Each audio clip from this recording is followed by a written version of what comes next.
This little three strand fence here has always reminded me of a wrestling ring. 3 ropes. They're pretty taut too. When I was a youngster, before I actually got into the biz, I was going to try and make a wrestling ring in the backyard using 3 strands like this and wrapping it with garden hose. Never got around to it because I actually started my actual training with CPW at the time. Yeah, it was an idea I had. Oh. Here we are on a fishing trip at an undisclosed trout stream in central western New South Wales. And we'll see how we go. I've got 2 rods. I'll alternate between each, not use both at the same time obviously. Got a little black Celta here that's been, don't know if my dad painted that. Sometimes my dad paints the lures with nail polish. I'll give you a look. The people at the chemist always look funny at him when he buys the nail polish. I think they know now what he's using. I think that one, no, I think that's meant to be black, that one. He's got other ones he paints with black and orange and pink, sometimes sparkles. Got a big glob of Powerbait on that. My brother earlier caught a trout up further, very undersized, and we don't want to get any more undersized ones, so put a pretty massive bait on that. Hopefully avoid the little ones. We'll see how we go. This is all overgrown here. This used to be really nice with like willows and stuff. They pulled the willows out and look at the result. River's all overgrown now, barely fishable, barely flows. More good for environmental stuff, like all for it. When you pull something out just because it's not native and you automatically think it's not going to have like a detrimental effect, and look at that, like that's rubbish. That river should not be like that. All overgrown. It never used to be overgrown. Now because they pulled the willows out, look at that, you got more invasive species like the blackberries making things even worse. Like I can't even fish that. That used to be our family's favourite fishing spot. We've got more fish out of there than anywhere else that we fish. You can barely even get there now. Like I can't even go there, down there, even without the blackberries, because I can't even see where the bank starts, bank ends and the water starts. Like I fall in. It's pretty deep down there. I know because my dad fell in once going after a fish when I went through the net. He got the fish though. It was a very cold winter's day. Ended up shivering. Mum thought it was funny. Mum tells everyone. Dad doesn't like it, but it was a funny story. Let's go further down to what we call the elbow. They got this more, there's a bit of fishable water down there, but yeah, bureaucracy and good intentions without actually looking into things. Look how much it can mess everything up. That's not underplaying the impact willows can have on some rivers and land and stuff. Like, and I'm not saying everything introduced is good, obviously usually it's not. This is the exception to the rule. So that looks good over there, but I think it's private property. That's been all cleared. I want to get over there, I just don't know if I'm allowed to. That looks sweet. We'll see what we can do. I think that's someone's backyard though. But yeah, like as we see with the carp and the cane toads and that, absolutely horrendous the effects. But pulling some trees out, just because the government, someone sitting in an office in Canberra or something, or Sydney, thinks it's a good idea, and it destroys a river, not just the fishery, but like nothing very much is surviving in that river now. There's be all sorts of wildlife down there amongst the trees, the water rats, platypuses, a lot of native wildlife. You never see them anymore because it's all overgrown with this rubbish. So you get your, I don't know if you can see that. Yeah, and they're saying they're saving the trout cod. There's no trout cod up here. This is a long way away from any trout cod. Hundreds of kilometres perhaps. Yeah, I'll get into the fishing.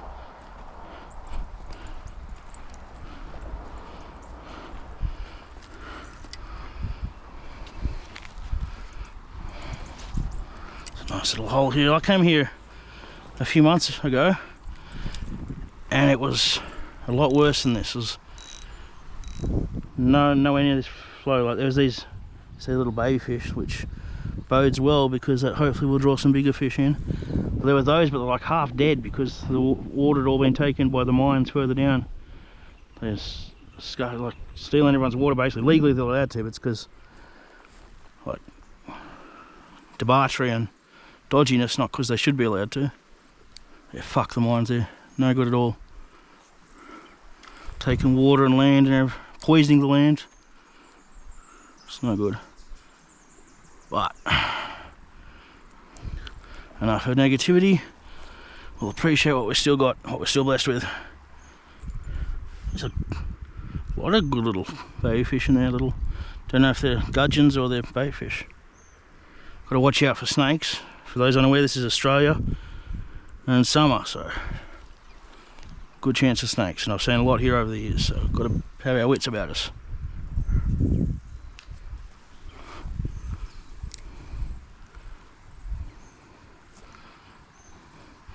Got my new Polaroid glasses on.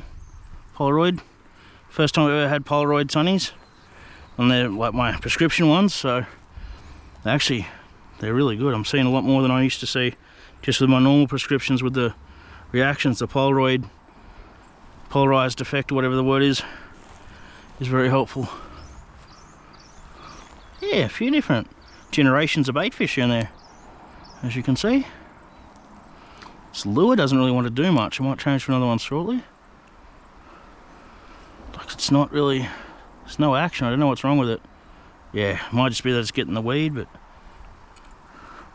I'll put my lure rod in, my bait rod, change to another lure, because I think there's something wrong with the swivel or something on that, and it's not really getting the action it's meant to. Get my hod roller. For those wondering why I speak in spoonerisms, my grandpa taught me spoonerisms before I even knew what the word was. Like, for example, he'd ask us not to toot the horn in the car too much, in his ute, in his 1-tonner too much at the farm, because we'd blatten the fattery.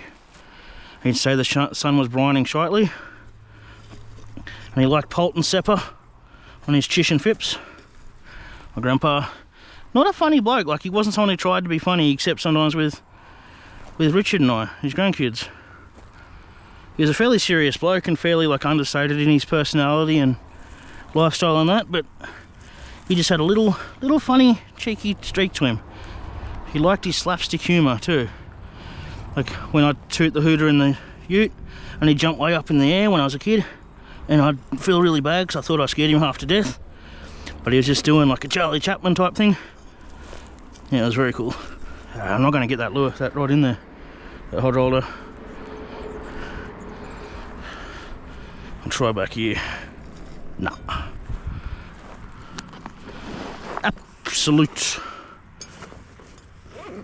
Absolute failings with the rod holder. I might try just holding the rod. It means I won't be able to put a new lure on until I stop. It's not the worst thing that can happen to a person though. Trying to be a silver lining type guy.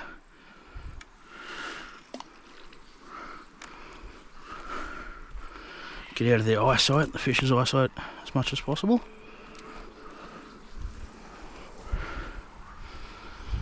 Like this, all this water was visible and fishable before they took the willows out. You could swim like all along there as a little waterfall. Now look at it. There's like a stony bottom little brook, basically. Now it's just like almost like an urban creek that's all choked up because people didn't think. This is not an urban area if you cannot work it out. It's a small village in New South Wales. It's not meant to be like a creek in Windsor or something, Western Sydney or something. Windsor's a really nice place, by the way, one of my favourite spots in Sydney, just in general. Really nice place.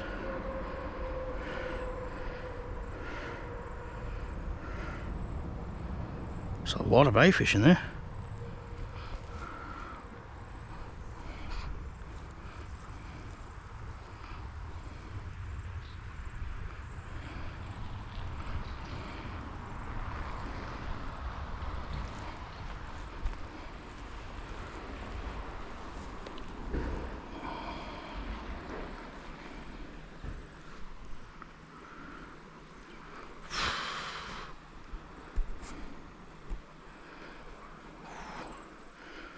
The bayfish are actually alive this time. They're pretty active. They look like they may even be redfin. That lighter colour. I might be wrong with that. I'll see.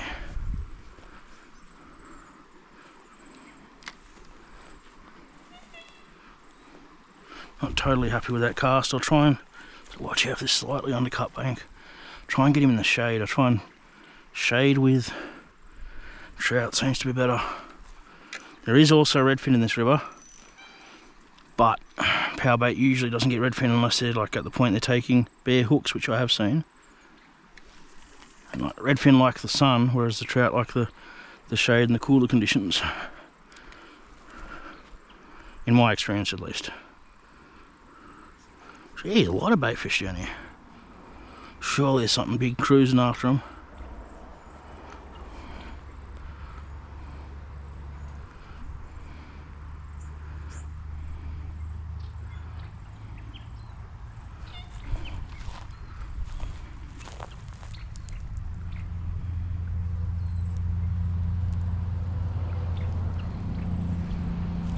Maybe it's a bit too bright and sunny here. We'll actually continue on. I'll try that lure one more time in a less weedy spot hopefully, and then if no good I'll change it up. I think it might be too bright and sunny here for trout. They probably can spot me from a mile away. No, not even a mile away, so you can see why it's detrimental.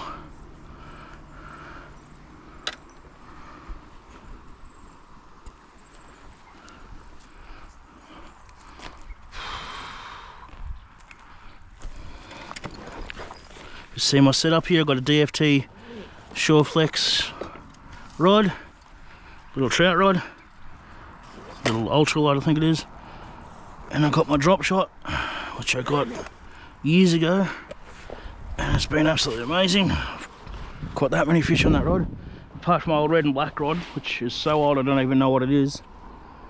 That's basically, it's in semi-retirement now. I think it might have been my grandpa's rod. I've probably caught no more fish on any rod than that red and black one or this drop shot. Berkeley drop shot Gen 4. Got a, I think it's a 2000 reel maybe.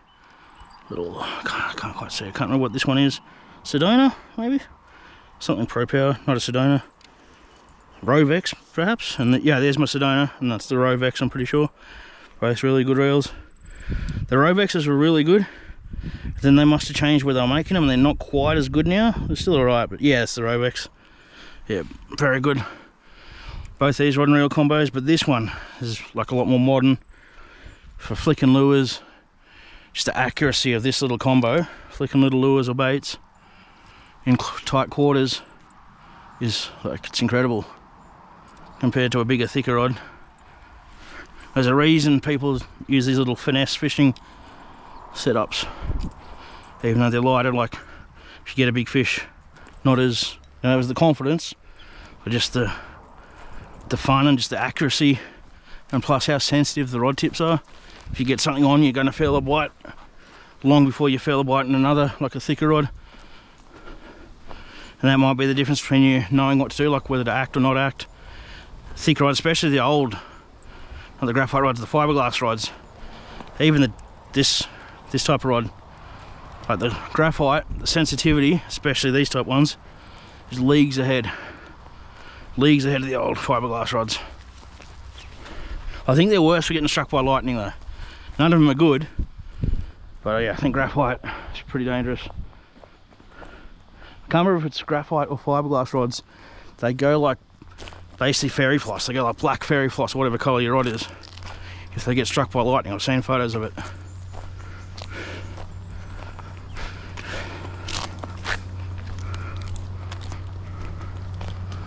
Spray with the snakes, hopefully there's one down here. Luckily someone's been slashing, council or something. Little birdhouse, that's cool. Someone's taken them down though. This has all been cleaned out since last I was here, so that's good. Let's see how it goes. A lot nicer here than last I was here, both with the flow and the conditions and that. Try with the lure and then the other rod. A bit softer ground too. Yeah, this looks good. Now it's not overly deep here, but still good. Don't have to have deep water for trout, at least in the river.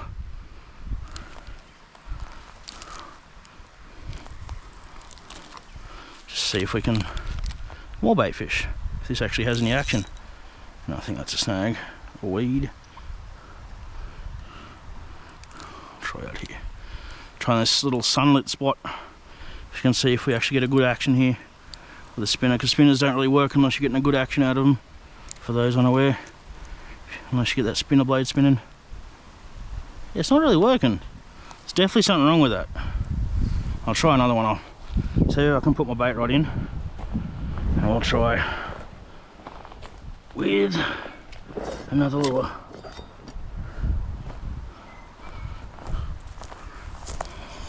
Yeah, there we are, beautiful. The bait might be the way to go here anyway.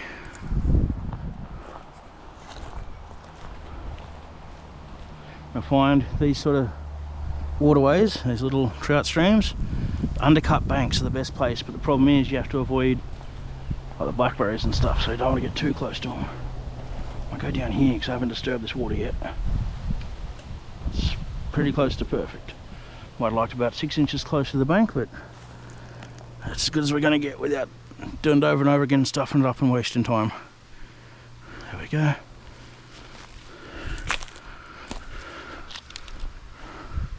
Nice little flow in there now. There's donkeys down here, and anyone who sees my social media, I always spruik about eating donkey shit. My brother says, because I'm an honest bloke, everyone laughs because I don't know how to lie. So, but you're lying telling people you're eating donkey shit, because I don't actually eat donkey shit. And so I sort of see his point. Even though I'm quoting something, I take it like it means I'm not lying if I'm quoting something. But some people mightn't know I'm quoting something. So I'm tempted next time I see some donkey shit just to eat a very small amount. I mean, just like not even that much, like on my fingernail there. Just eat that on camera, post on Facebook, and it proves to everyone that I'm a very honest man, and the lengths I'll go to be honest. So hopefully, there is 2 donkeys down here. They're scary when you come face to face with them. I've done it a couple of times, caught them by surprise, and they caught me by surprise. But if I see any donkey shit, I might just have a little tiny bit on camera. But it's on the other side of the river, and I don't know if I'm going to get to the other side today. So, but either way, it's a funny antidote for you all. Let's see if I've got my knife, just to cut the tag off. Yes, these are very good knives. Nice fishing knife. I think this is from Lachlan Steel. Oh, not Lachlan Steel. Lachlan Steel's a good business too. That is from Lachlan Fertiliser, O&D's. Oliver and Davidson's are a very good business. There we go. Trying to put this lure on.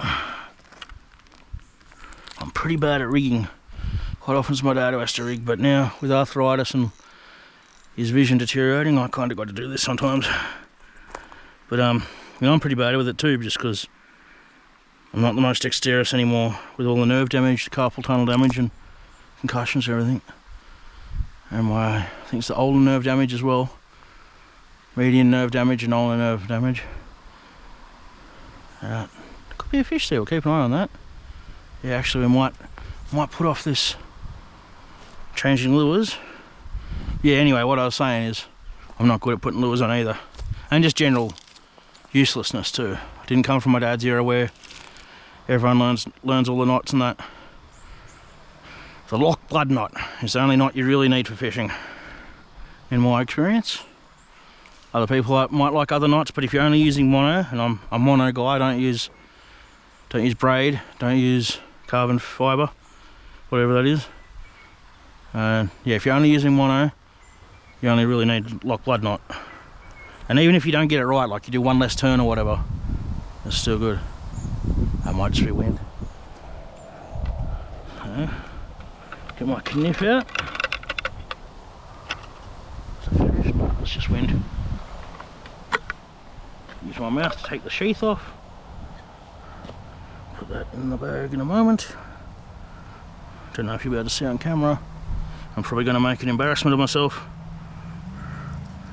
putting this lock blood knot on and getting it wrong on camera. But we'll see how we go.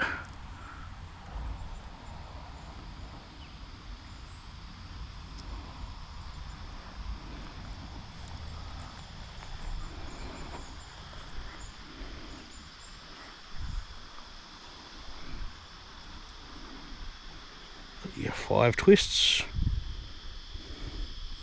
2, 3, 4, 5. And then you do the knot and then the locked part. Knot and the locked part. So lock the blood knot.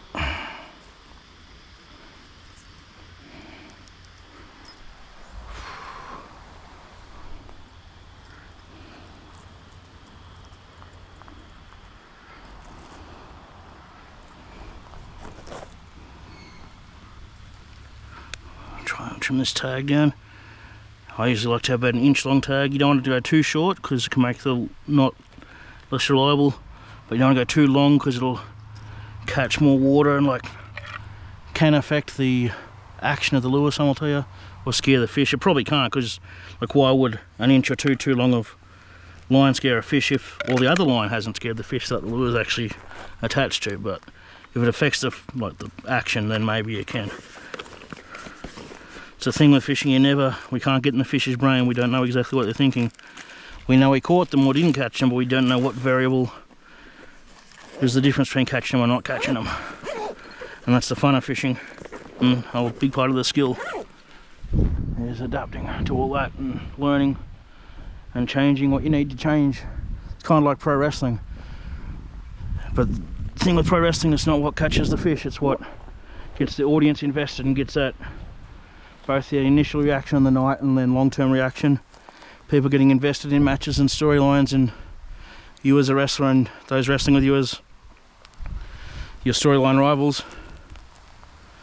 And what gets them coming back to the shows and talking about it online and just enjoying the shows without offending them or having them argue and be stupid over online like happens with some of the major promotions overseas. Remember, pro wrestling's an art form, it's meant to be fun. 90-95% of pro wrestlers in the world don't actually make a living out of it, yet they'll ruin each other's lives over it. There's really no reason. It's not life or death. Well, the safety side of things in the ring's life or death, and it can be, but wrestling's not life or death. It's what we can do with pro wrestling. That's life or death. Raising money for charity, whether it's cancer charity or whatever else you got, whatever else you're raising money for. And while I'm here, I'll just remind you that Kara's annual pro wrestling show that fights tongue cancer for Emma, with Kara as our tag team partner. Remember, I'm Kara boy, local, born and bred, the Kara's very own wrestling promoter.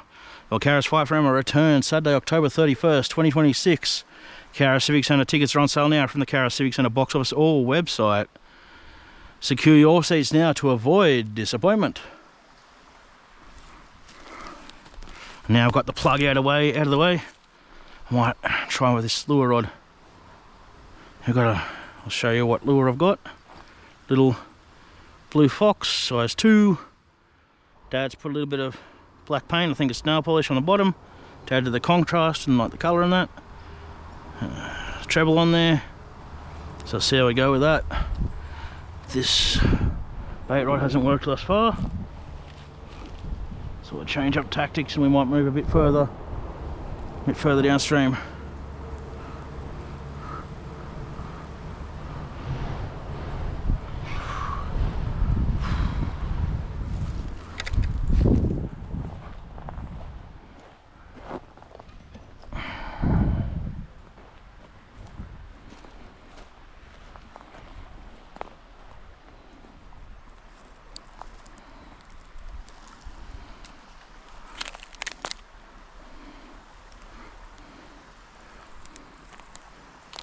Yeah, that's what it's meant to look like.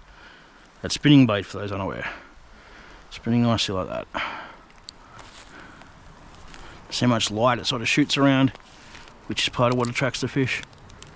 So it looks nothing like a fish to us, but it looks like a fish or just something they want to be curious about.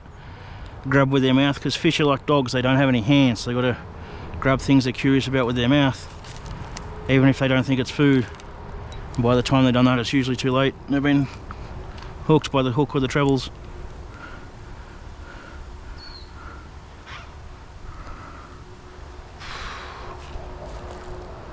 It's nice and shady up there. That's Always good for trout fishing. Just getting the hang of this weighted lure with this reel, not quite getting as far as I want, but if I'm trying like a combination of lure and reel and that I'm not used to and rod, I just do a few short casts, just get a feel of it, and then do the more ambitious casts. Can be a bit of an art form, not a science.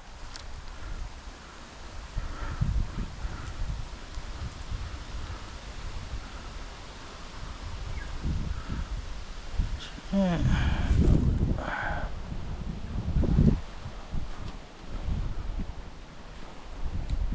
Do a long broad stroke across the forehead.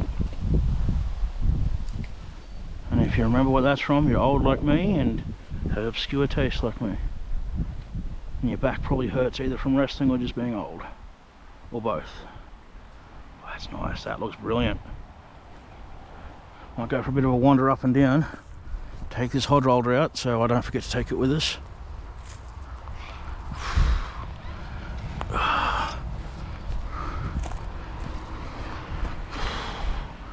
for a bit of a wander up and down the creek, have a few more casts.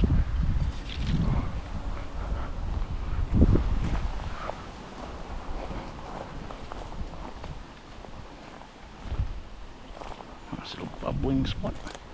Keep an eye out for snakes. I'm wearing shorts, and if I get a bit on my perfectly formed calf muscle like Guido Hadzis's, it might be all over Ed Rover. And the good Lord to give me my main roster call up, which I don't want that just yet. One day when the time is right, but not just yet.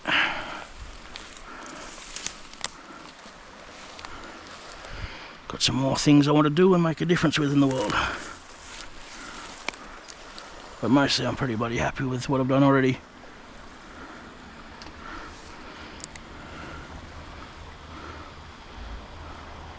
Oh! Did you see that? Nice little hit.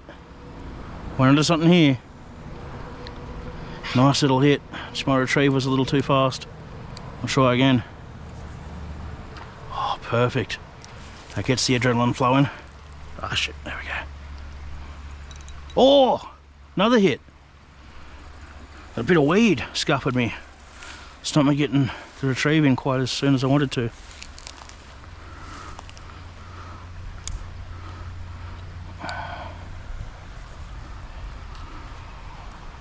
So there we go.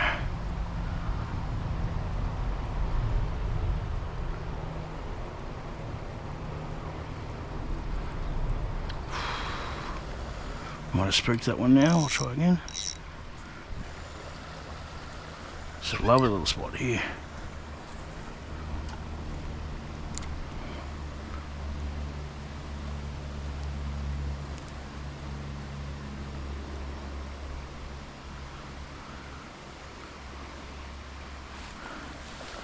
It's a brilliant spot.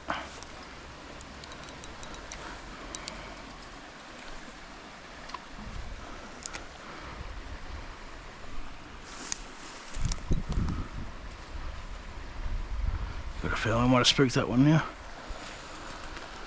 This might be a bit too clear here, like a bit too shallow, fish might see us. I'll have a little look there. Sometimes you can be surprised and just how little water you need to catch a fish.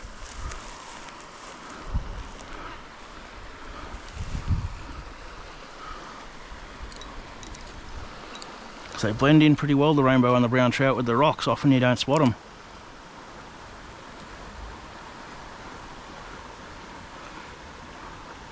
That's nice, and that's actually pretty deep there. It's about a foot of water. So I reckon it's pretty cold in there, coming out of the dam that's a little bit above this stretch of the river here. Oh, no.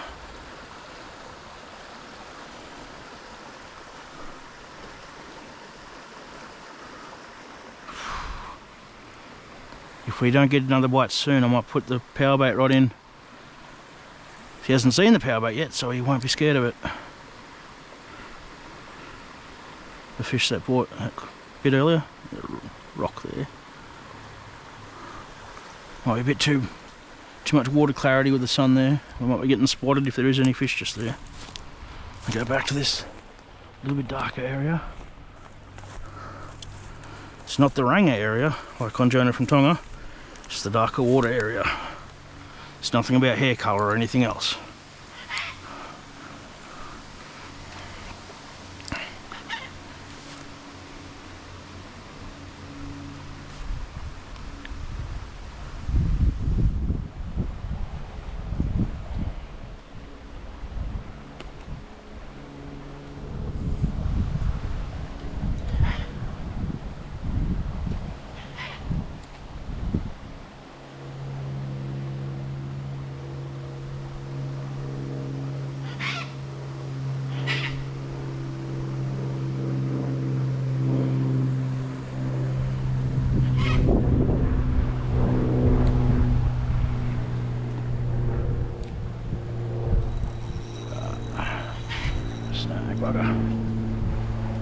We might not get that back off because see what we can do. It's a green. Shit. I thought that might be a bit too ambitious, that cast, but it's a green blackberry, so it might be too flexy, and it's private property over there, so a bit too hard to get to. Bugger. I might just have to take potluck or walk backwards, or either break it or we don't.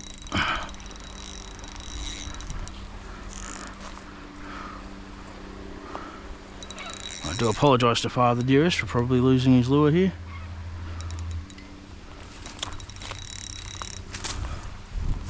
We saved it. Yes, we saved it.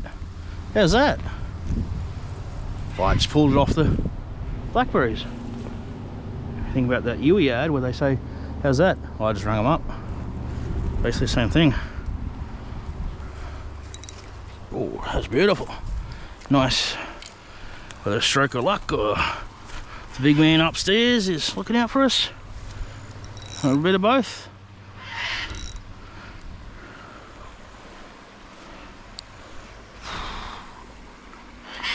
I won't be so reckless, too ambitious in my cast again. And go near the blackberries. I thought I wasn't getting a good action there, but I was. It was just hit a weird bit of current that I wasn't liking for a second. It's a spot I went fishing down at Forbes recently, where below a weir, where wherever your lure hits this little spot, it literally won't go in any direction. It just kind of sits there, it won't do any action, because various direction currents, like for at least 4 different directions, catch the lure at the same time, and it just kind of goes along the surface. And it's not a surface lure, so it's not what it's meant to do. The perfect spot for surface lures. Quite a good cod there last year, and look at that. The Corellas of cockatoos. Yeah, big lot of them. Yeah, found some. I did a good deed. I was taking some big logs from my house out to the tip, so I thought they had termites in them, and someone had dropped a way bigger log off their truck, and yeah, might just go up here and get my stuff. How's that? Geez, they're loud. What was I saying? Yeah, did a good deed.